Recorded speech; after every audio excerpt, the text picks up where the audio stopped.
Joe Lunardi. I can legitimately say that Joe Lunardi is an old friend. It's been 30 years, more than 30 years, I believe, since we started chatting. ESPN, the man who was such a huge part of the Blue Ribbon College Basketball Yearbook back in the day when we became friends. He joins us on the Adam Gold Show. Mr. Joe, how are you?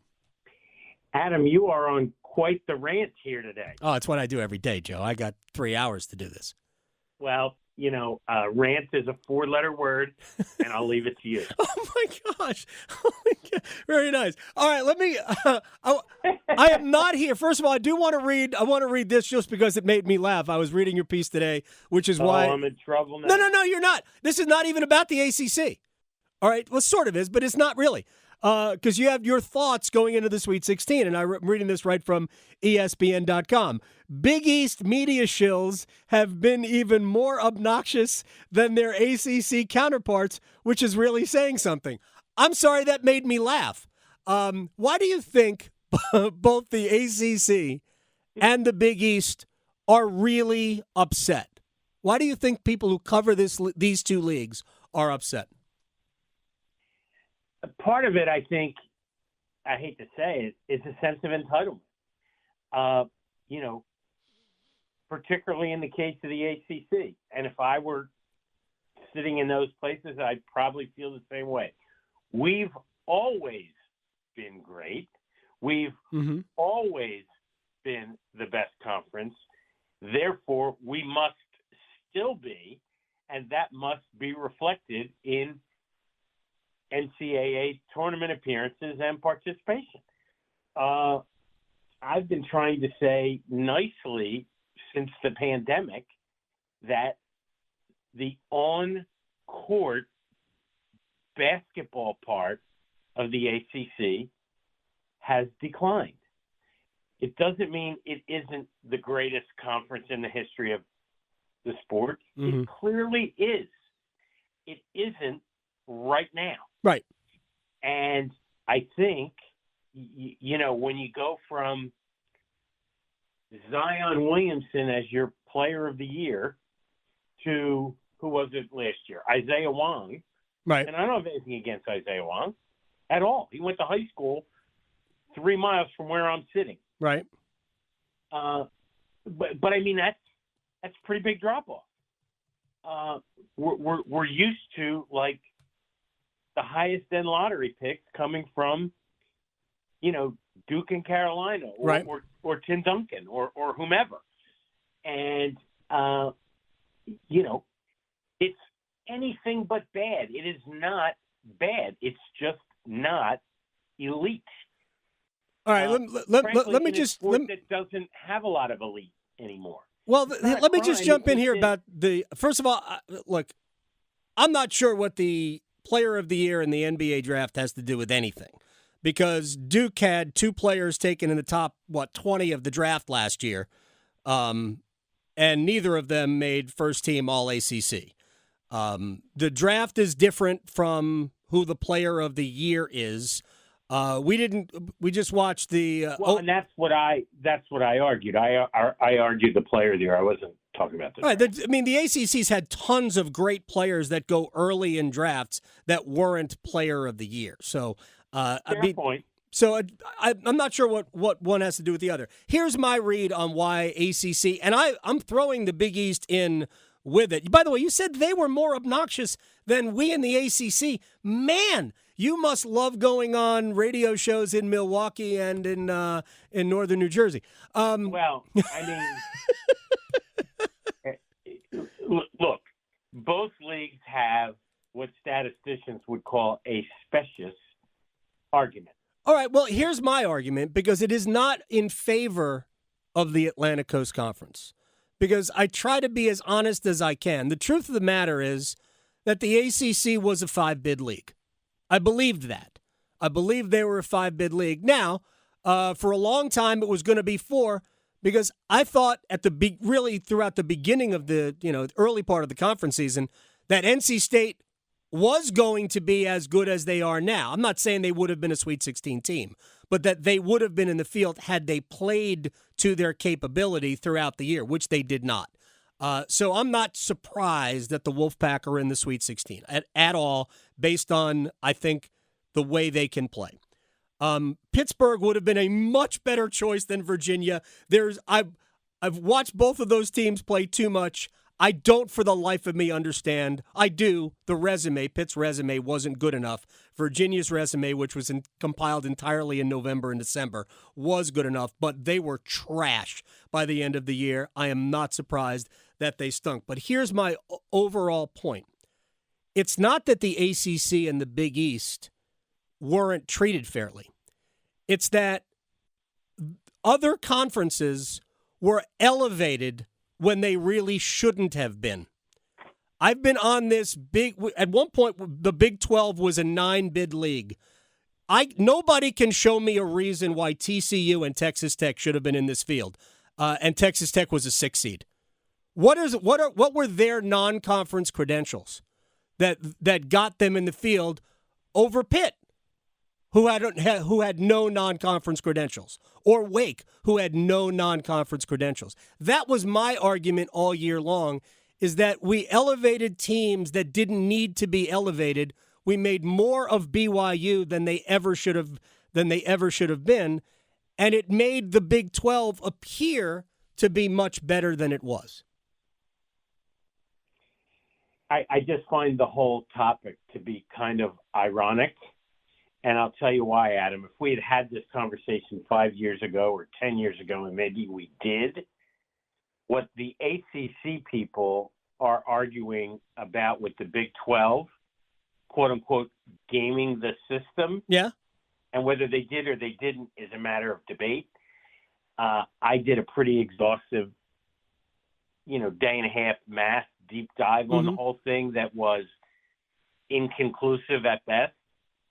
And certainly not enough of lever pulling to explain the difference between 9 bids and 4, or whatever we were arguing about at that point in time.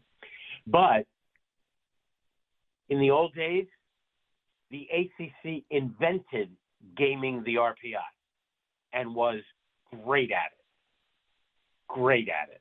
So, what goes around comes around is all I'll say to that. Yeah, but I'm not arguing for the ACC. I am not making a single argument. Matter of fact, the only argument I made is that Pitt was better than Virginia.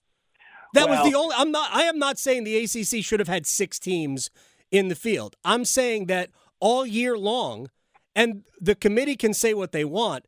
There's no chance on this earth that they watch enough basketball to really know the difference. So the metrics that they are used, we only have a couple of minutes left. Let me do it this way.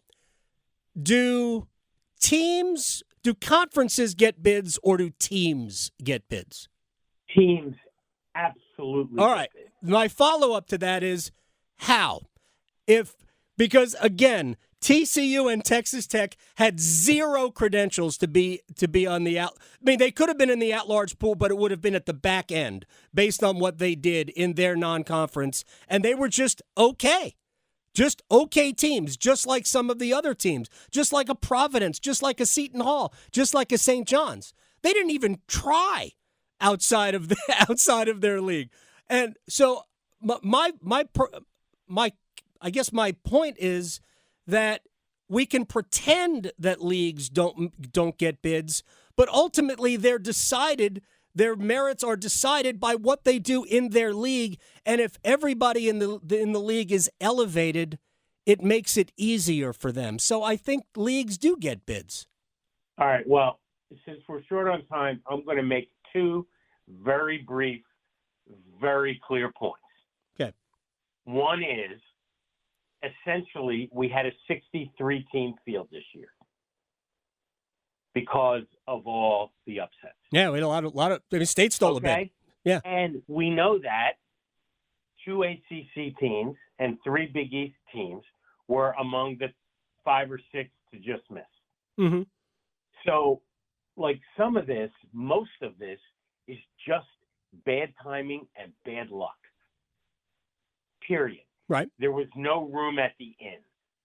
So I'm encouraging people not to overreact to that. The average bid stealing number is 1 or 2 a year. We had 5. Yeah. Is that going to keep happening? I don't know, but I've been doing this a long time, and it seems unlikely. The other point is this. There's a lot of smart people at the ACC, okay? But no league has had so many good teams left out on the bubble over the years because they scheduled poorly. Pitt, 340-something. Like, it doesn't matter how good they are, and it doesn't matter whether we think that that's right or wrong. The committee has done it that way for 3 decades. It's happened to Pitt. It's happened to NC State. It happened to Seth Greenberg at Virginia Tech more times than I can count. He still thinks it's my fault. Okay? Hey, Seth can be irrational. He's another friend of mine. Seth can be irrational. What I'm saying is, if you know it's raining months in advance and you still don't take an umbrella, whose fault is that? Right. I'm not defending that. I'll add this. It's going to get worse because Stanford, Cal, and SMU aren't going to help. So they need to get their head out of their ass and look at what the committee is telling them. It's not an issue of arguing it because it doesn't matter what we think. I thought Pitt was really good. Yeah. It was also plain as day to me that they weren't going to make it. I agree with you. I know that. The people in the office should know that. Yeah, no. See, you and I agree on that. I'm just saying Pitt was better than Virginia. If Virginia got left out of the tournament for St. John's, I wouldn't have cried about it because Virginia not only is painful to watch, but they really didn't deserve to get in. And I think we would have saved America, that part of America that watched that game. We would have saved them the pain and agony of watching Cavaliers basketball, which is just dreadful to watch, even on good days. So I'm not. You and I are more in agreement than we are not. Again, I'm not arguing that the ACC or the Big East should have gotten more teams. I'm arguing that the metrics that are used kind of tilt the scales to, hey, what were your metrics at the start of conference play? Whatever those were, they don't really move too much unless you lose a lot of games. Frankly, if you just stay about 500 in a league like the Big 12, you are going to get in.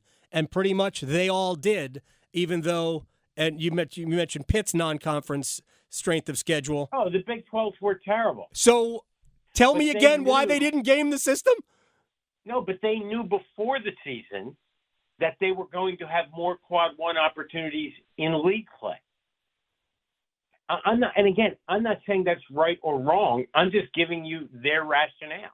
And frankly, if you were BYU and you were 7-9 last year in the West Coast Conference and you were entering the Big 12, you would have scheduled like St. Bernadette CYO. Right. So we agree that the Big. I'm glad we have to go, but I'm glad we agreed that the Big 12 did in fact game the system. Joe? No, I think they understood it better. I don't disagree with that at all. I appreciate you coming on, Joe. You got it. All right, man. I'll talk to you again. That's Joe Lunardi from ESPN. ESPN Lunardi on Twitter.